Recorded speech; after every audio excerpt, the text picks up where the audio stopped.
નમસ્કાર.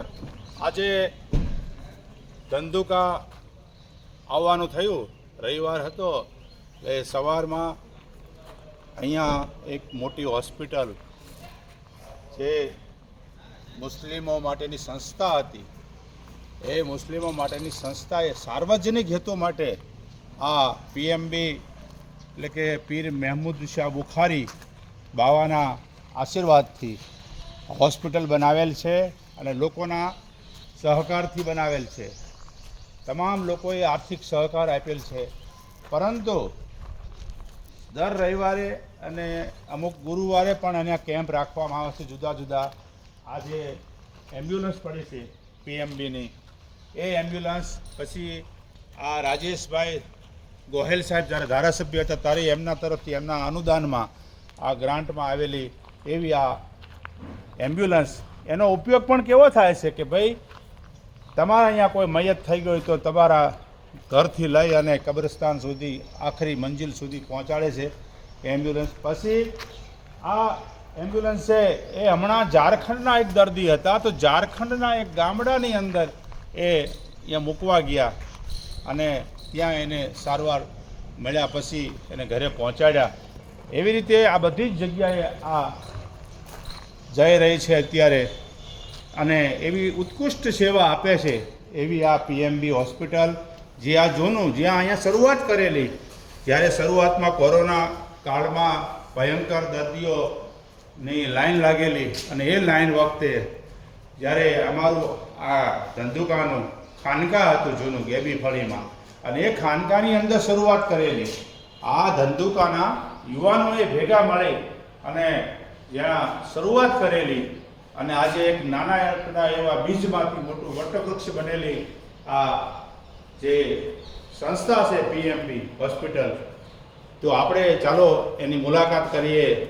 આ વોર્ડ જે છે એ યુનાની, જેને જૂની આપણી પદ્ધતિ હતી, જ્યારે હકીમ ડૉક્ટરો હતા ગામડે ગામડે શહેરમાં બાદશાહોના સમયમાં, ત્યારે અહીંયા જે યુનાની પદ્ધતિથી એની સારવાર કરવામાં આવતી હતી શરીરની, તો એવા ડૉક્ટર સાહેબ છે અને ડૉક્ટર સાહેબને પણ આપણે એકાદ મિનિટ સાંભળીએ એ શું સેવા આપે છે, કેવી સેવા આપે છે, ક્યારથી અહીંયા છે અને કયા કયા રોગો માટે એ આ યુનાની પદ્ધતિથી સેવા આપે છે. સही हम यहाँ पे यूनानी डिपार्टमेंट में ये ज़्यादा औरतो डिजीज़ ट्रीटमेंट करते. इसमें हम दूसरा स्किन के लिए, चामड़ी के लिए हम ट्रीटमेंट करते. फिर उसके साथ यहाँ पे पंचकर्मा थेरापी है. Panchakarma full body massage, steam bath, shirodhara. फिर हमको पेन रिलीफ करना, मेन पेन मैनेजमेंट के लिए यहाँ पे बहुत सारा ट्रीटमेंट है. यहाँ पे अब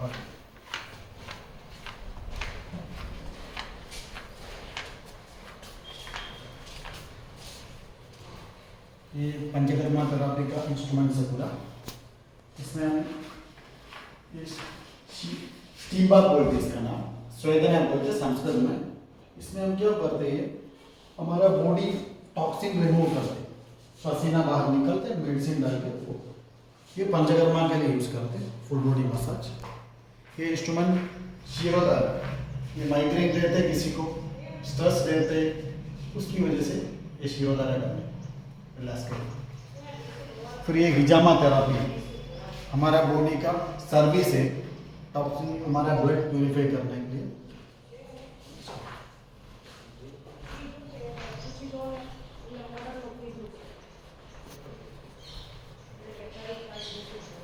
हाँ વોર્ડ છે એ હા હિજામાનો કપિંગ જે કરવામાં આવે છે, બરડાની અંદર કપ લગાડવામાં આવે અને જે આપણા શરીરની અંદર મળદાર લોહી હોય એ મળદાર લોહીનો બગાડ જે હોય એ બધો કાઢે છે અને વ્યવસ્થિત સારવાર એને મળી રહેશે.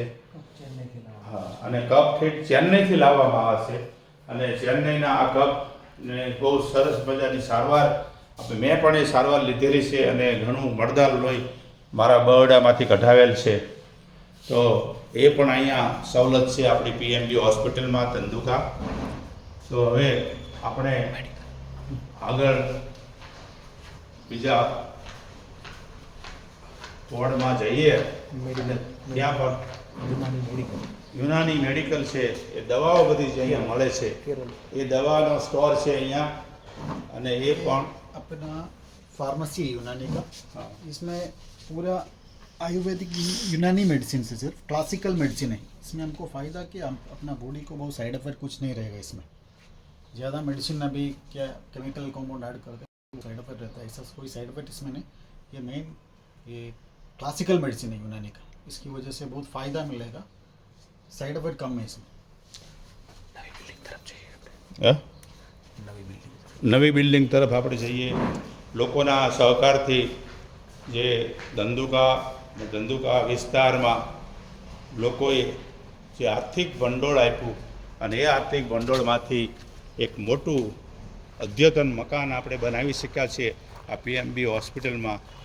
તો હજુ પણ ત્યાં ઘણી સારવાર ખૂટે છે, એ પણ હું તમને બતાવીશ કે શું શું આપણે વસાવવાનું છે. કારણ કે લોકો દર્દી આવે છે, દર્દીને તો બધી જ સારવાર મળવી જોઈએ ને. તો અમદાવાદ